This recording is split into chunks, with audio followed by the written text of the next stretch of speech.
Amp is gonna make it as long as that nurse don't try to put an end to him. Madam is on a hell of a warpath, and Dom might struggle to recover from this one. What's good, y'all? All the Queen's Men has returned for season 2 on BET Plus, and of course, I have to come to you and break down the episodes. If you haven't checked it out already, I have all of season 1 breakdowns on the channel in an All the Queen's Men playlist. I'll link it in the cards above as well as the description box down below so that you can check it out and make sure that you're nice and caught up, because season 2 picks up right where season 1 left off, and it is no short of drama, violence, and more drama, honey. Let's go ahead and get into it.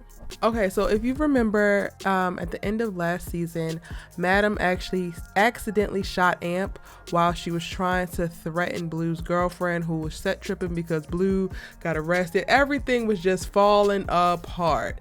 But Madam was able to intimidate the judge, who thought that she was big and bad and could be up here sleeping with people up in her club and running amok and doing whatever she say, acting like the blackmail don't take and don't apply to her. But guess what, mama? It do. You and your little judge husband, since you ain't want to take the initial blackmail, now we got to abduct your daughter, threaten her life, yank your damn door off your damn house. Like, I don't know what Madam has in her Wheaties, but you know what? I actually kind of want to try it, because it's the bad bitchery for me. Like, it's the boss bitchery for me. I am absolutely obsessed with this first episode. They came back swinging, and we thought that Madam was ruthless last season. We thought that she was violent last season. Like, her body count shot up like 10 heads this one episode. Like, we only got the first 2 episodes in the premiere, and then they're gonna drop episodes weekly, which is a little bit different than last season. Last season they dropped everything all at once, but I'm excited to have the week to week so that we can talk about things as we do other shows that drop weekly. But she literally has a body count in this first episode that is comparable to her entire body count from season 1. How?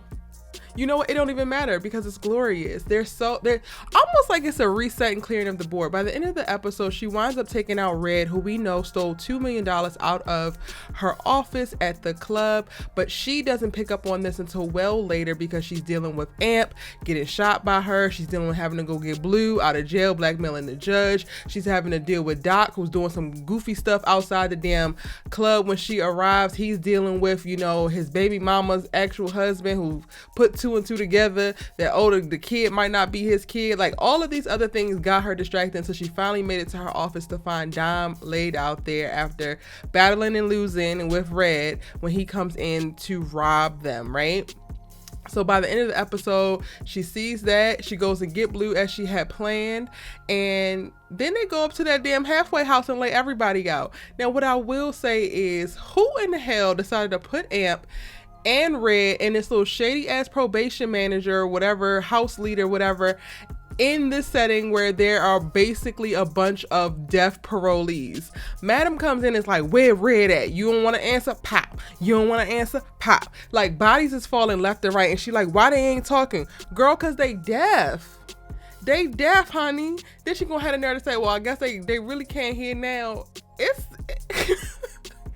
Madam girl, I don't know what you on, but you need to share, okay? You really need to share.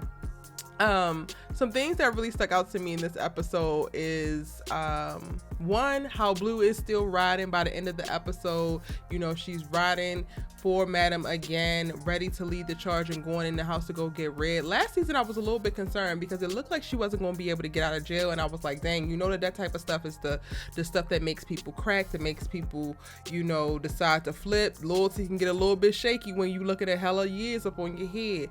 But Blue is back in the pocket. You know, she's going to have to deal with her girlfriend, Kat, and ultimately, Kat got to go. So whether you love her or not, Blue, Kat ain't loyal. The way that she was moving was real fugazi, and it's going to be interesting to see this season if Blue has to make a choice between Kat and Madam, because Madam is ready to lay Kat ass out, and I don't blame her.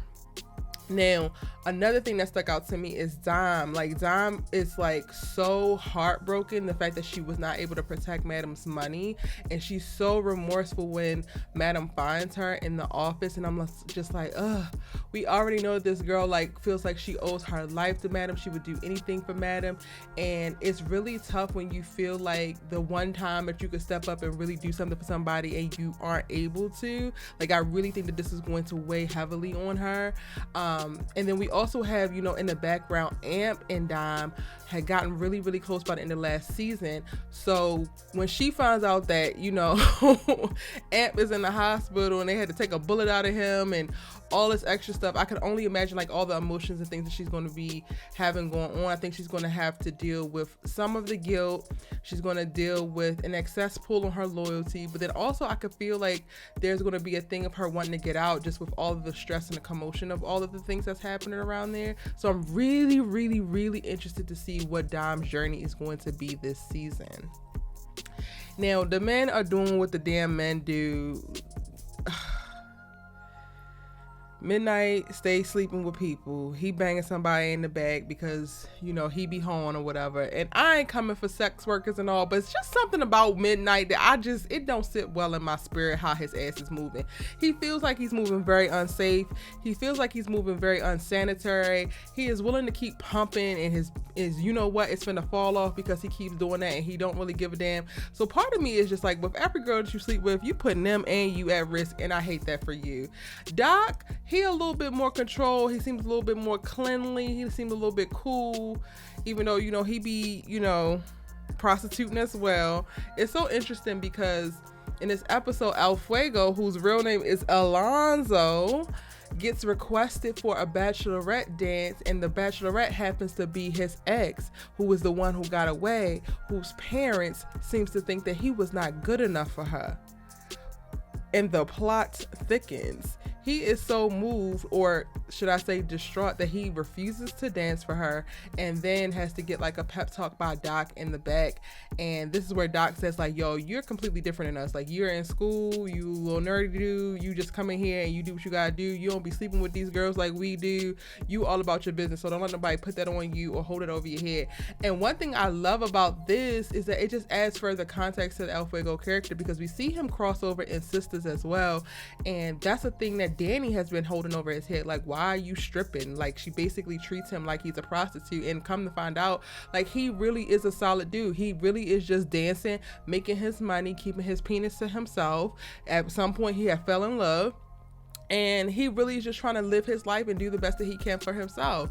Now, what's interesting to me is like, we see this little ex come up that he clearly still has feelings for, because he feels the type of way that she's getting married. But then also on Sisters, we see him pursuing Danny, and I'm just like, is this going to come out on Sisters as well? I'm going to need some more tea. El Fuego is getting more interesting by the moment. But we feel you. And I don't know if I would be able to shake my ass with my ex either if I was still feeling them. And the only reason why we weren't together is because their parents made me feel like I wasn't good enough. Or then maybe I would have, and would have got all hot and bothered and made her realize like, yeah, you gonna miss this, and that's on period. Okay, what other dance is it? Baby Blue. I think his name Baby Blue? Baby Boy?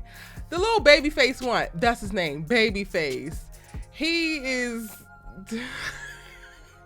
being him, little sugar baby. His little sugar mama decides to pay his rent and come back, and she wants them to dance, and he's like, nah, you took my car, I ain't going.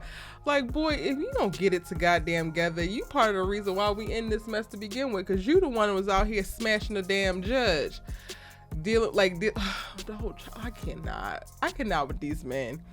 And I don't know, y'all, it still don't do it for me. Like, they had their little routines, and they had their little NSYNC white outfits on, and they was doing their little choreography, and I'm just like, I do not understand how these sisters get all hot and bothered. I get way more hot and bothered looking at these women at the pink, being the true athletes that they are, and doing all types of acrobatics and breaking their backs and whatnot on the damn pole, on the damn ceiling, on the damn floor.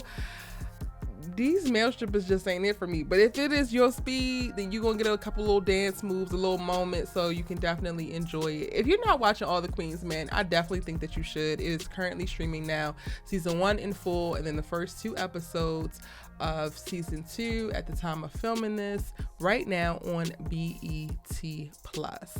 And as I mentioned, there's a crossover with characters from Sisters on All the Queen's Men, specifically El Fuego, and then we still need to get further clarity on Amp, who appeared in Sisters as Jacoby. So if you are a Sisters fan, then checking out All the Queen's Men would definitely be worth it, because you're getting a little bit more context around characters that are going back and forth between the two. And actually, the Sisters have actually been to Club Eden on Sisters the show. So again, check it out if you haven't already. Now, if you have watched it, let me know what you thought about season 2, episode 1 in the comment section down below. This will be my full breakdown. It's your good sis E that you love to talk TV with, and I'll see you in the next one.